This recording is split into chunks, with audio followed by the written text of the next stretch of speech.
And so we're finally back to doing Katekyo Hitman REBORN reviews, after last week, which was a crazy week for me because, again, thank you all for the over 1,000 subs. I couldn't have reached this far without all of you, and on top of that, I did the 1,000 subscribers special live stream where we watch episode 51 of Katekyo, okay?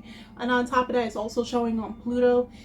They did have like 2 days ago or something, like a whole marathon of just showing pure Katekyo episodes. And on top of that, today's Friday, so it's always a reborn video, right? Unless they otherwise. And on top of that, there's a new game that just dropped, and I went to go get it. The deluxe version. You know which character I'm gonna play? I'm gonna play her, Kimberly. You know why? Because I'm Kimberly. I'm Kimberly, so I'm also gonna play Jamie, okay? I'm gonna main those two. I'm gonna have to go practice because I missed the beta version. Like, they said what dates it was on, and then I totally forgot until they said, oh, beta version is going to close like about a week or 2 ago. And I'm like, oh, I just didn't remember about it at all. But yeah, I got the deluxe version. You get like 4 additional characters with outfit changes and 4,200 drive tickets. And you can also customize your own character in here because of the lobby and everything. Once I, pop this in here and everything, mind the Jujutsu, once I pop it in here and start playing, I'll see how it goes. I don't think I'm going to record or do anything of that sort, but yeah, I'm just going to go enjoy, have fun, and play with my friends whenever they have time. But, other than Street Fighter, now we are at chapter 105 of Katekyo Hitman REBORN. Of course, this is the ending. Well, technically it was chapter 104 with the ending of the scramble for Bell versus Gokudera. Gokudera lost, so they are now three losses, 1 win on Suna's side, with the Varia being the opposite of that. They now have the Ring of Storm. And then by the ending of chapter 104, we had where a lot of Levy's group members, right, his underclassmen, were getting beaten up left and right. And then you're wondering who's the one beating them up, and it comes to find out it's Hibari who's beating them up. And we all know how Hibari feels about his school. He puts more emphasis and care on a building than on everybody else. He does not like humans. And you know what? Sometimes I have to agree with Hibari. Like, no, I'm not gonna go violently beating up people because I don't like them crowding around me, but like sometimes, people can be peopling. Okay, people can be peopling. So 1 second. You see what? 1 second. I literally forgot the ring, bro. Today's hot. Today's hot. But anyway, going back to it, he came back. He was beating up Levy's undermen. The chapter opened up with people flying into like glass windows, blood splattering all over the place, people falling down the stairs and possibly busted their head open because there's blood on them. Like, he came in with sheer anger because remember, the school is getting destroyed. Okay, and again, like I said, Hibari puts great emphasis on Namimori's middle school. So, like, this guy, I don't know if he actually goes home during the day. Like, after school, does he go home? Does he have a home to go to? Because the way how, like, he cares about this school, I wonder if, like, his home life is okay. Is he getting enough love at home? I fear that for anybody. So he comes in and they're like, the henchmen for Levy are warning him that there's a trespasser and all of that stuff. Reborn knows that it was Hibari that was coming and everything. So he finally appears, and then he's looking around. He's like, everybody that came in here and calls to the destruction, it doesn't matter who you are, all of you are going to get bitten today. Essentially, in today's lingo, you're all going to die. Okay, of course there's a bunch of mess. Of course, remember the air turbines that was meant to actually kill both Bell and Gokudera if they didn't escape. I mean, Bell did kind of get caught up, but he did survive. It blew up the entire 3rd floor, not to the point that everything came crumbling down, but there is a lot of destruction. And of course, if we go anywhere else around the school, the rooftop, and even with the first fight that happened with Ryohei versus Lusaria, of course the grounds were probably destroyed as well. So when they're thinking that Hibari is here to protect them, Suna and the others are here because obviously Hibari in their group is the strongest member. No, they're about to get caught in the crossfire and all that stuff. We did have where Levi tried to attack Hibari and Hibari just tripped Levi. Okay, Levi couldn't do nothing. Levi is probably the physically most strongest on the Varia side, but other than that, yeah, he's not really. He ain't doing much a pack-a-punch against Hibari, okay? So they do say that Hibari, since he has the cloud ring, his opponent, they literally said who his opponent is in this chapter. It is the Gola Mosca, the big guy with the mask on his face, and he had like the 3 tubes coming out of the mask.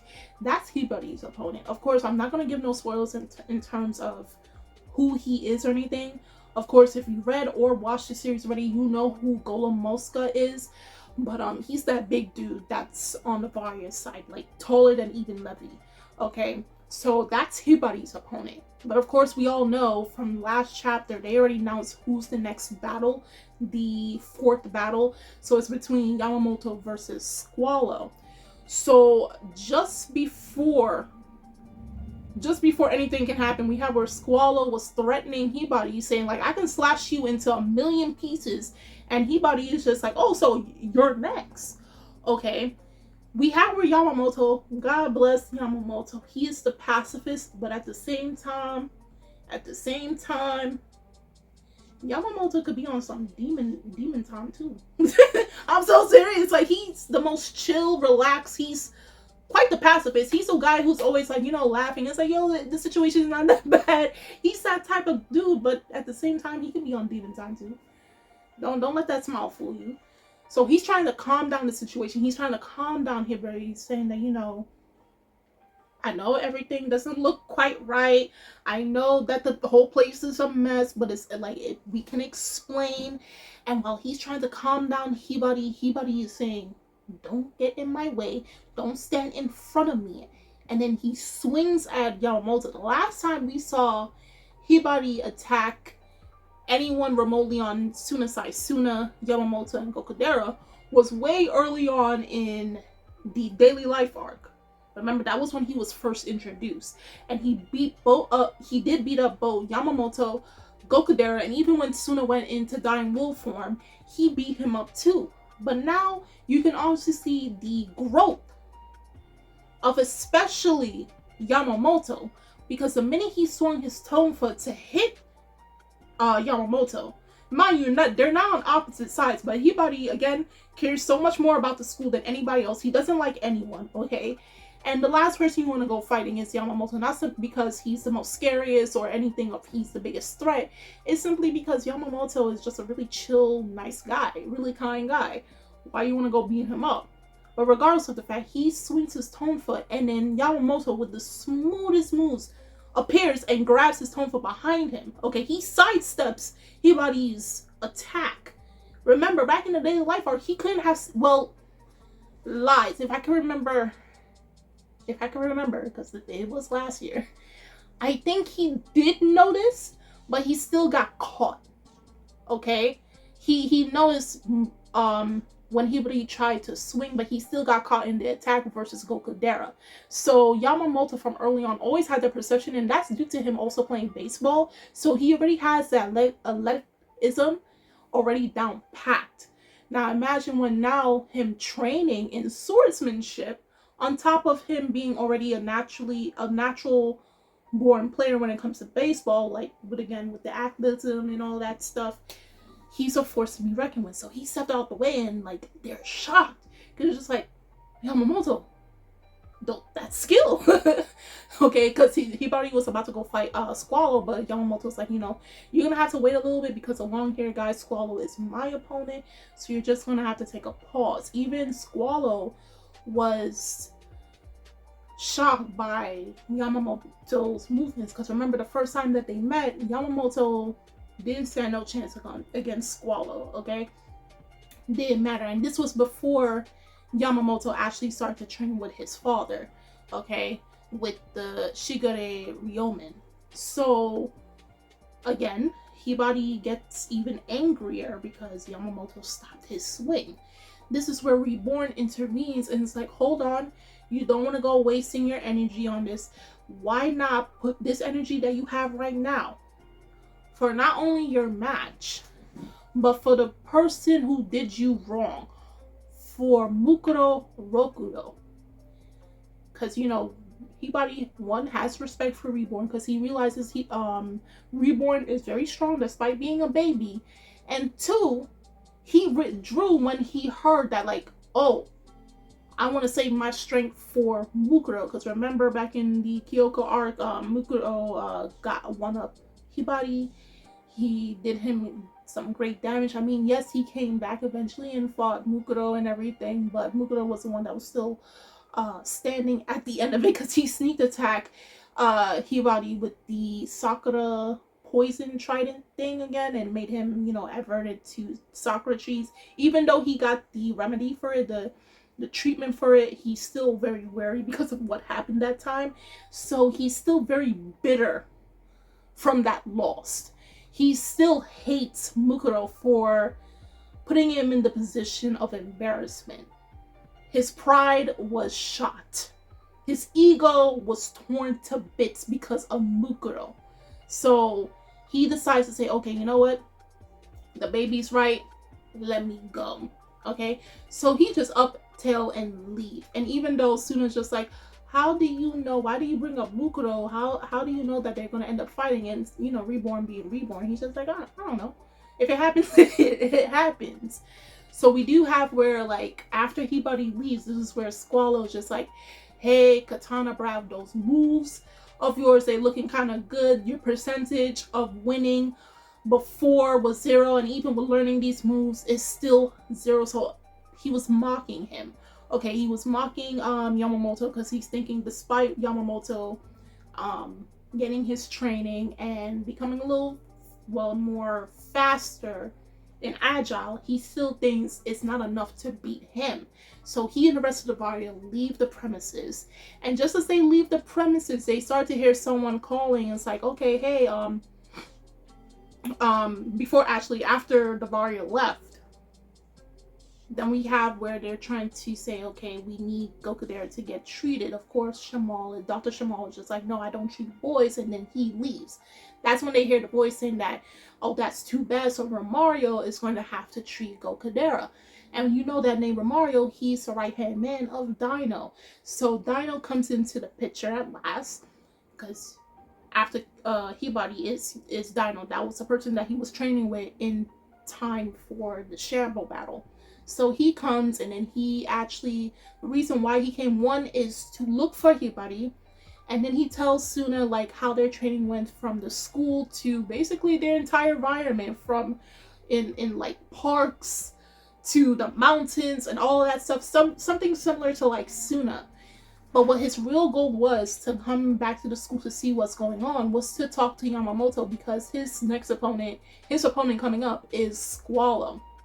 And technically, those two actually have a past with each other that he's hinting at in this chapter. But on top of that, it now pans on to where they eventually reach back out, the Varia reach back out to their hideout, or where they're staring at. And then we have where Squallow is telling Zanzas of the good news that Bell got the Ring of Storm. And he's like, next battle is my battle. And he's like, we got this in the bag. And as soon as he's walking away, telling him of the good news, Squallow throws the glass of, I'm guessing, whiskey on his head. Mind you, the whole time that Dino is narrating, he's like, technically, the person who's supposed to be in charge of the Varia was not supposed to be Zanzis.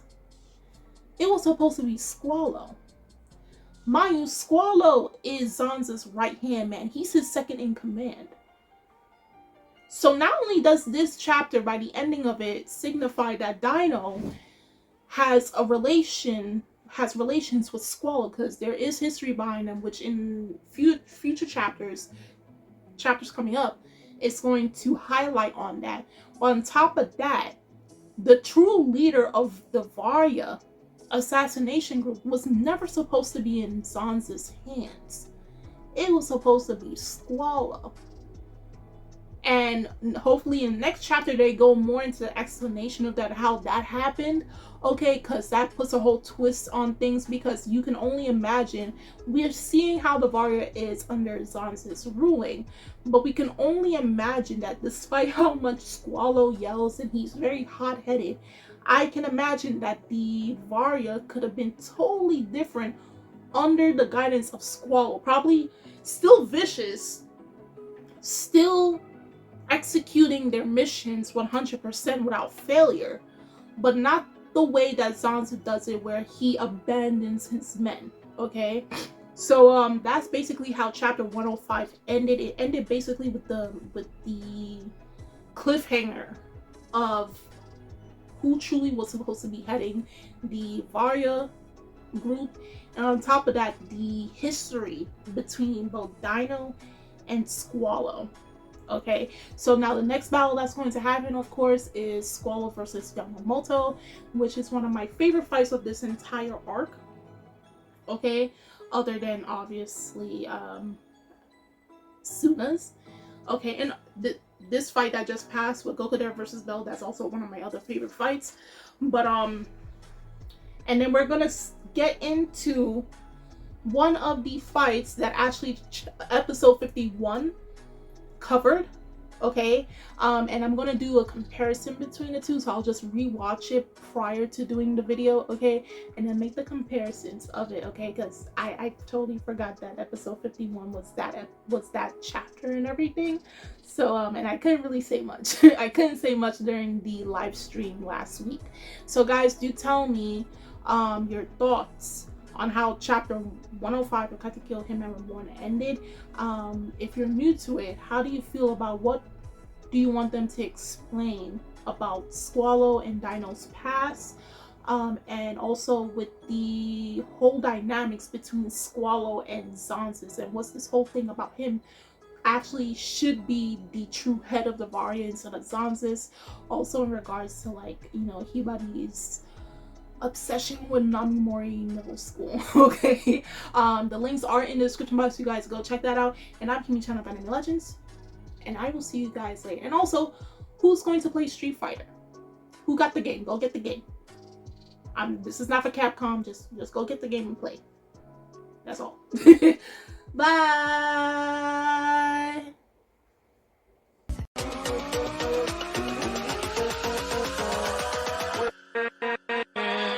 With